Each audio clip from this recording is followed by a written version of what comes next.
Pendant 15 ans, il avait servi la communauté. Sobre et élégant, il était là dès qu'on avait besoin de lui, malgré le rôle ingrat qu'on lui donnait à jouer. C'était il y a 3 ans, à Ploubert, dans les Côtes du Nord, le dernier voyage du corbillard hippomobile. J'allais presque dire l'enterrement du corbillard.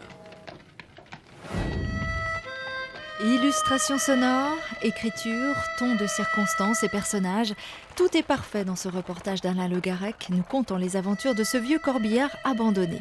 En 71, la municipalité décide de le vendre, passe une petite annonce dans une presse très spécialisée, et là, contre toute attente, notre corbillard moribond se met à attiser les convoitises. Est-ce que vous avez déjà reçu plusieurs propositions? Oui, nous en avons 6 ou 7.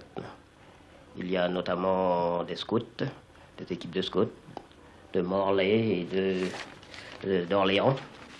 Nous avons quelques particuliers. Et aussi, alors, nous avons une lettre venant d'Amérique, de Houston, et une lettre émanant d'une compagnie de pompes funèbres.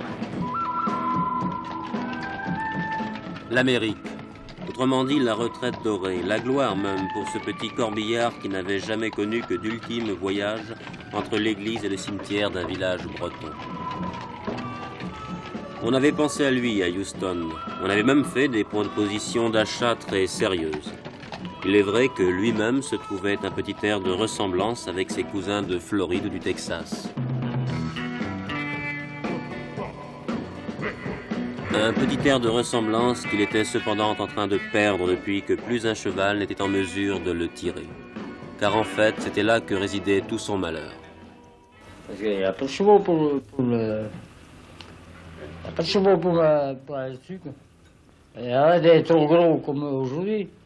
Il y a des trop petits, il n'y en a pas. Finalement, pour la modique somme de 225 francs, c'est le centre socio-culturel de Lannion qui s'est assuré la destinée du petit corbillard, d'un petit corbillard qui rêvait d'Amérique.